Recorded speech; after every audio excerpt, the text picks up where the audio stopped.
अरे वाह, समोसे। अबे इसमें कोलेस्ट्रॉल होता है। पकौड़े। इसमें भी कोलेस्ट्रॉल होता है। क्या फर्क पड़ता है? कोलेस्ट्रॉल इस एज में थोड़ी बढ़ता है। बढ़ता है क्या? चलिए जानते हैं आज कोलेस्ट्रॉल के बारे में और कैसे इसे कम कर सकते हैं।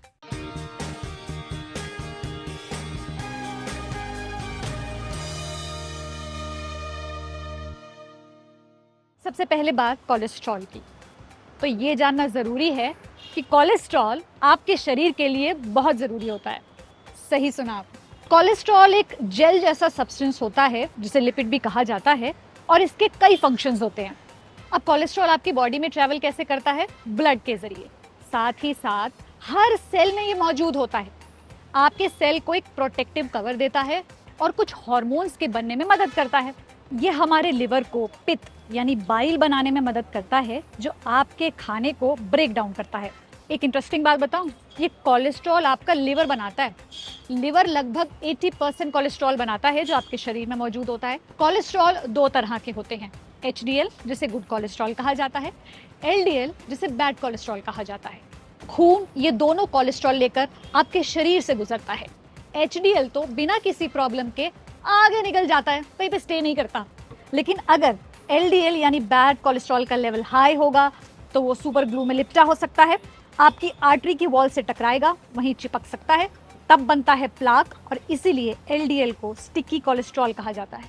लंबे समय तक अगर प्लाक जमा होता रहता है तो ब्लड को वेसल्स में से निकलने में दिक्कत हो सकती है। इसकी वजह से ऑक्सीजन और न्यूट्रिएंट्स दिल तक और दिमाग तक नहीं पहुंचते, जिसकी वजह से स्ट्रोक और हार्ट अटैक का खतरा बढ़ सकता है। इसलिए एक्सपर्ट्स कहते हैं कि आपको LDL कम ही रखना चाहिए। HDL यानी गुड कोलेस्ट्रॉल प्लाक जमने नहीं देता, इसकी वजह से हार्ट स्ट्रोक का खतरा कम हो जाता है।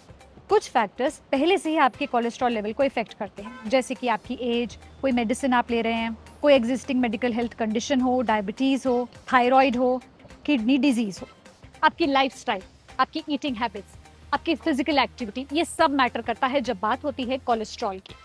अगर आप ऐसे फूड आइटम्स कंज्यूम करते हैं जिसमें सैचुरेटेड फैट ज़्यादा है, ट्रांस फैट ज़्यादा है, या वो फूड आइटम्स जो अल्ट्रा प्रोसेस्ड फूड्स की कैटेगरी में आते हैं, तो उसकी वजह से बैड कोलेस्ट्रॉल बढ़ता है। बाकी डॉक्टर से जान लेते हैं। Trans fatty acid artificial fats होते हैं प्रोसेस्ड स्नैक्स में, बेकरी आइटम्स में। रिसाइकिल्ड ऑयल, इन trans fatty acid containing oil खाने से जो दिक्कत आती है, LDL कोलेस्ट्रॉल को इंक्रीज करते हैं। जो एंटीऑक्सीडेंट्स होते हैं वो खत्म होते हैं, बॉडी के अंदर इन्फ्लेमेटरी एक्टिविटी को प्रोड्यूस करते हैं। रिफाइंड कार्ब जैसे मैदा, एक्सेस शुगर, सॉल्ट, ये सब आपकी बैड कोलेस्ट्रॉल को बढ़ाती है। तो सोल्यूशन की बात करते हैं, फिजिकली एक्टिव रहिए। अब आप पूछोगे कि क्या फर्क पड़ता है फिजिकली एक्टिव होने से? तो होता ये है कि अगर आप फिजिकली एक्टिव होंगे, एक्सरसाइज करेंगे, तो आपके मसल्स उतनी ही ज्यादा सैचुरेटेड फैट्स को इस्तेमाल करेंगे एनर्जी के लिए। दैट मीन्स कि आपके ब्लड में होगा कम सैचुरेटेड फैट। अब आपके खाने की बात करते हैं, तो ट्रांस फैट्स, सैचुरेटेड फैट्स और अल्ट्रा प्रोसेस्ड फूड से दूरी रहिए और अपने खाने में डाइटरी फाइबर यानी रफेज उसको बढ़ा दीजिए।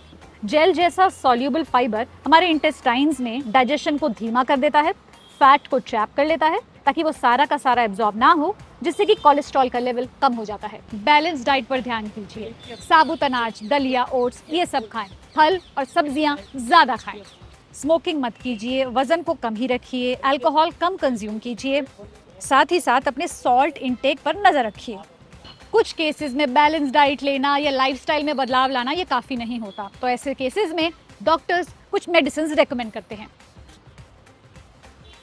मतलब खा लेना, लेकिन मेरी बातों का भी ध्यान रख लेना।